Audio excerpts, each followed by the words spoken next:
মৎস্যজীবীদের জন্য ব্লক প্রশাসনের পক্ষ থেকে বিনামূল্যে দেওয়া হচ্ছে সাইকেল ও মাছ বিক্রির হাড়ি।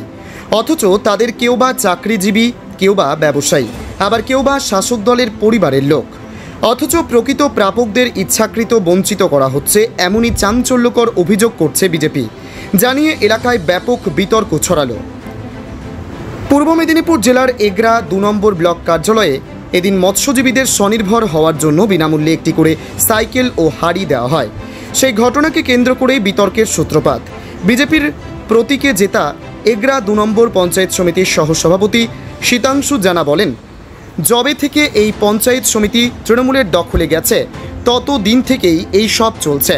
যারা মাছের চারা ধরে বিক্রি করে তাদের জন্য ব্লকের পক্ষ থেকে ৩০টি সাইকেল ও হাড়ি দেওয়ার কথা, সেখানে তৃণমূল নিজেদের পরিবারের লোকেদের দিচ্ছে, অথবা যারা মৎস্যজীবী নয় তাদেরকে এই সুবিধা পাইয়ে দিচ্ছে। না, এটা তো চলছে, মানে যতদিন থেকে আমাদের কর্মাধ্যক্ষরা ওই অনাস্থার পরে তাদের কর্মাধ্যক্ষ যতদিন থেকে এসছে তৃণমূল পরিচালিত, ততদিন থেকে এই আগ্রাসী মানসিকতা সব ক্ষেত্রে চলছে। বিগত দিনে দেখা গেছে যে আমাদের পূর্তর ক্ষেত্রেও চলেছে।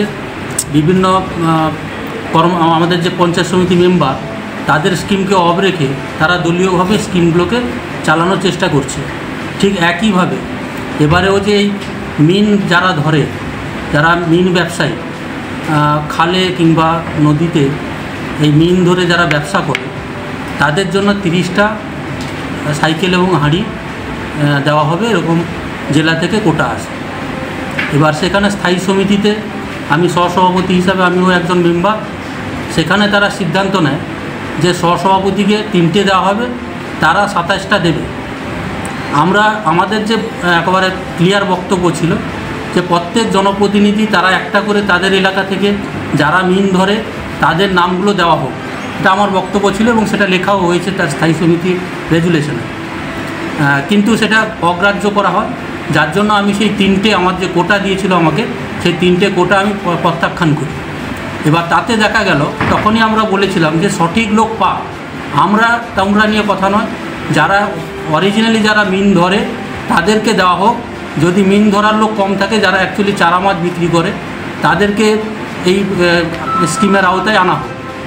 কিন্তু তারা দেখলাম যে তারা নিজেদের স্বার্থ চরিতার্থ করার জন্য কেউ কেউ তার বাড়ির লোককে এবং ঘনিষ্ঠভাবে যারা একই ফ্যামিলিতে আছে কর্মাধ্যক্ষ, এবং তারা কিন্তু এগুলো তারা নিজেরা রেখে দেওয়ার একটা প্রচেষ্টা চালিয়েছে, যারা কিন্তু এই মৎস্য চাষের সঙ্গে বা মৎস্য এই ব্যবসায়ী তারা কেউ নয়। অতএব সেই কারণে আমাদের এই অবজেকশন ছিল।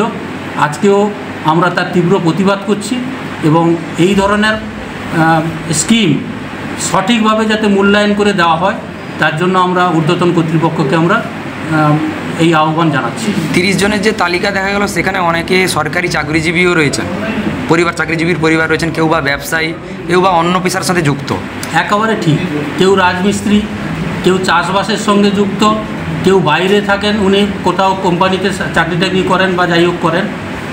যারা এর সঙ্গে যুক্ত নয়, কেউ মৎস্য চাষিও নয়, সাধারণ একজন চাষিও যদি হতো তাহলেও মেনে নেওয়া যেত, কিন্তু সেগুলোও নয়। যাই হোক, এরাই এইভাবে করে। জানি না এর মধ্যে কোনো প্রত্যেকটা ব্যাপারে কাটমানি থাকে, এখানে হয়তো আছে কিনা জানি না, এই কোনো অর্থের বিনিময়ে এগুলোকে করা হয়েছে কিনা। তবে এটা অবশ্যই তদন্ত করা উচিত। আমি বিডিও সাহেবকেও অনুরোধ করব এই বিষয়ে অবশ্যই উনি যেন নজর দেন। যদিও সমস্ত অভিযোগ অস্বীকার করেছেন শাসক দলের এগরা ২ নম্বর পঞ্চায়েত সমিতির পূর্ত কর্মাধ্যক্ষ রাজকুমার দুয়ারি। তিনি বলেন, সঠিক প্রাপকদের দেওয়া হয়েছে। বিজেপিও তাদের নামের তালিকা দিয়েছে, তারাও পেয়েছে। পঞ্চায়েত সমিতির সদস্যদের রেখে আলোচনা করেই দেওয়া হয়েছে। বিজেপির অভিযোগ মিথ্যে ও ভিত্তিহীন। দলবাজির ব্যাপারই নেই, দলতন্ত্রের কোনো ব্যাপার নেই। এখানে আমাদের যারা নির্বাচিত প্রতিনিধি তারা নাম পাঠিয়েছেন, বিজেপি নির্বাচিত প্রতিনিধিরাও নাম পাঠিয়েছেন, তারা যাদের নাম পাঠিয়েছেন তাদেরকেই দেওয়া হয়েছে। আমাদের মৎস্যজীবী এলাকার মানুষ মাছ চাষের জন্য দিচ্ছেন, উনি তো প্রত্যেকটা ক্ষেত্রে নাম পাঠান। এবং উনি এটাও দাবি করছেন যে কর্মাধ্যক্ষের আত্মীয়দেরকে দেওয়া হচ্ছে। এটা ভুল তথ্য, এটা একদমই ভুল। এটা আমি দায়িত্ব নিয়ে বলতে পারি যে আমরা পঞ্চায়েত সমিতিতে স্থায়ী সমিতির আলোচনার মাফিক আমরা যারা যোগ্য সেই সমস্ত বেনিফিশিয়ারির হাতে আজকে মৎস্য দপ্তরের উদ্যোগে হাঁড়ি এবং সাইকেল তুলে দেওয়া হচ্ছে।